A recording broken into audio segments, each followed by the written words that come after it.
October is finally coming to an end, and almost all altcoins are rejecting weekly support levels. But the big question remains, will November turn out to be bullish or bearish? Hello everyone, Richard here and welcome to a new weekly overview here on AltCryptoTalk. Today, I'll be going over top 10 altcoins to buy in November. So let's get started, and of course, don't forget to smash that like button if you like such content. Starting with WMTX. As per our last Coin of the Week article, you can check the website. We have been waiting for it to retest this lower bound of this big range. It's also the 0.15 round number. Thus, as long as this support holds, we'll be looking for longs targeting the upper bound or the mid-range around 0.2 round number. If you zoom into H4 time frame, and as usual, as I always say, don't buy blindly. No matter how strong a project is, no matter how strong a support is, even if it's around its all-time low, don't buy blindly. Everything can still make a lower low, no matter if it's a stock, a crypto, an index, and so on. So, following this logic, we're waiting for the bulls to confirm to us that they are strong enough to at least take over, right? And if you follow a classic price action technique, it would be waiting for it to break above a major high. For example, we have been making lower highs and lower lows from a medium term and short term perspective. I mean from H4 and H1. For the bulls to prove to us they are strong enough to take over, we need a break above this last major high, which also lines up with the upper bound of this falling channel, as you can see in red. So once we have a break above the 0.16, we'll be expecting a shift in momentum from bearish finally to bullish. In this case, we'll be looking for trend following longs targeting the upper bound or the mid-range at 0.2. Next, we've got SNX. It was one of the biggest movers last month. It surged by over, as you can clearly see, 200% last month. Anyway, we are currently in a correction phase, and I also mentioned it in the previous altcoin article. We are currently around the lower bound of this rising channel, if you draw it like this, or rising broadening wedge. And we are also approaching the 0.97 or anyway the 1 round number. For the bulls to finally take over and start this next big impulse movement, it would be an explosive one if you follow the previous cycles. In this case, we'll be waiting for a break above the 1.37. Once we have it, we'll be looking for longs on the retest targeting the upper bound of this range at 2.5. Next, we've got LPT. Weekly time frame around a very critical support. It's a weekly support, right? So we expect it to hold, at least for now, unless something crazy happened, like what happened 2 weeks ago when Trump announced 100% tariffs, possible 100% tariffs on China. Anyway, let's keep it from a technical perspective for now. We are currently testing the lower bound of this big support, which is between 3.5 and 10 round numbers. Of course, as a no-brainer, for the bulls to take over and start this crazy bullish movement just like previously, we need a daily candle close above the 10 round number. Once we have it, we'll be expecting this. But meanwhile, let's take it step by step. We are currently testing the lower bound of this support. That's why we'll be looking for short-term longs targeting the upper bound of the support, which would be the 10 round number. It's already oversold, so it would be wise to have an edge around this area or to be looking for longs. So now we are waiting for the price to break above the structure, as you can see in blue, and also the upper bound of the falling channel. So we are waiting for a break above the 6.2. Once we have it, we'll be looking for longs targeting the 10. Meanwhile, we are overall bearish, yes, that's right, from medium-term perspective, and we can still push lower towards the lower bound of this falling channel and also 3.5 support. Next, we've got Pendle. We have been trading within this big range. I don't know why the chart is messed up like this, but we have been trading within a big range between the 2 and the 7.5.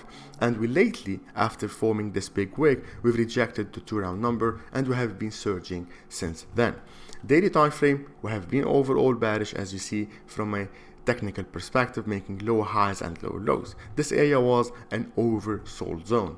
That's why we have been looking for longs. If you zoom a little bit out, you can see how clean the chart is. A big range, bearish, bullish, bearish, bullish, and now we are in a bearish trend. For the bulls to shift the momentum in their favor, we need to see a break above this resistance and also above the falling channel, as we can see in red. But now let's take it step by step. H4 time frame, the bulls already took over. Let's zoom a little bit in. After breaking above this high, which would be around 3.4, we broke above it, and now the momentum has been shifted already, so we're looking for longs targeting the upper bound of this falling channel around 4 round number. Next we've got Kaito. Daily time frame, very clean range, a classical range if you want to call it. Support zone, 1 round number, resistance zone, 1.5. We lately rejected the 1 round number, and we also broke above a major structure. You can clearly see a falling trend after we broke below these lows, and finally we've broken above these highs this week. So the momentum is shifted again from bearish to bullish, especially that it rejected the lower bound, which is the support, and also a massive round number 1. Now we broke above these highs on H1. We are now bullish, trading within this rising broadening wedge. Thus, on every bearish correction, just like this, we'll be looking for trend following longs. Next we've got Sushi. H4 time frame, very clear. This is daily, but you see it on H4. Falling channel, bullish impulse, falling channel, bullish impulse, and we are currently in this overextended falling channel. We are currently also, which is very important and proven to give us an edge, it's around the lower bound of this falling channel, and also the 0.5 round number. H4 time frame, as I mentioned previously, we are currently forming a major high. Once we break above it, expect a movement towards the upper bound of this falling orange channel. Of course, in parallel, as we retest the 0.5 again, we'll be looking for new short-term longs. Next, we've got NMR, a very independent token.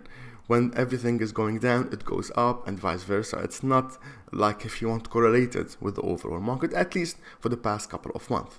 We had a very massive bullish movement here, around 200%, just like SNX.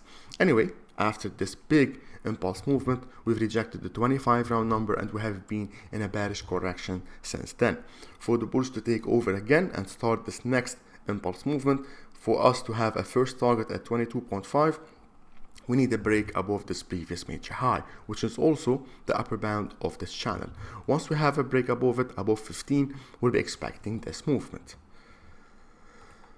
Next we've got Sui. I don't know why these ones are messed up like this, but anyway, here's a quick fix. Big range, previously we've looked for buy setups right there, targeted the upper bound at 4.5 for a round number. Anyway, we are currently around the lower bound of this big channel, rising channel, and also the horizontal one. So 2.3 is a very strong support, where of course we'll be looking for longs. Moreover, just like Sushi we've covered previously, falling channel, big movement up, falling channel, big movement up, and we are currently here at the lower bound of the falling channel. That's why of course it's a no-brainer to look for longs targeting the upper bound, which is also a very strong structure. You can see these lows here, so price tend to go up, fill the orders there before going down.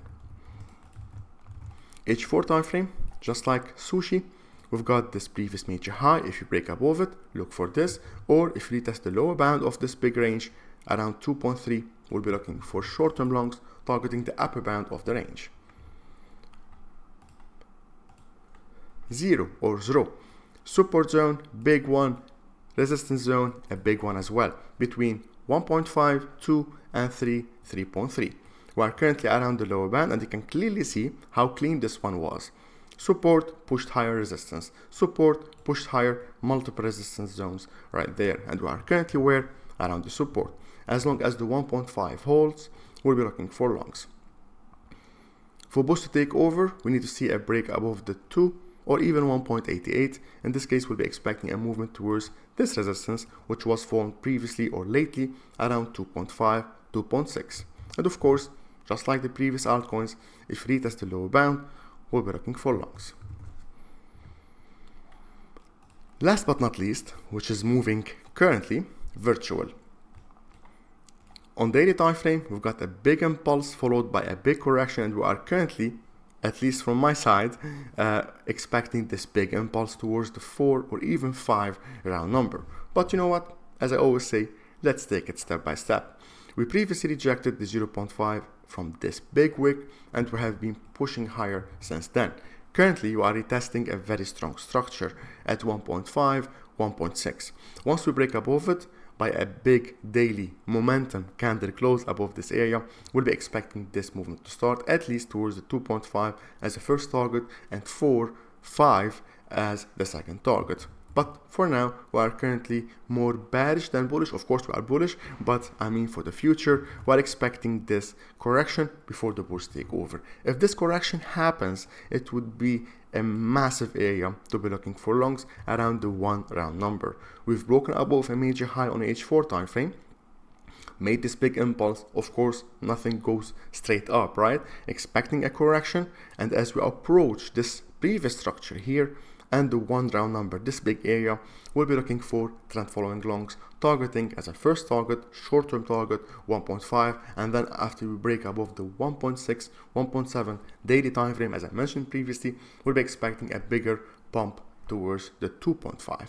So that's it for these for today, top 10 altcoins to buy in November. Let me know in the comments which altcoins you would like me to cover next, which altcoins are you currently holding or planning to hold, and I'll see you hopefully next week.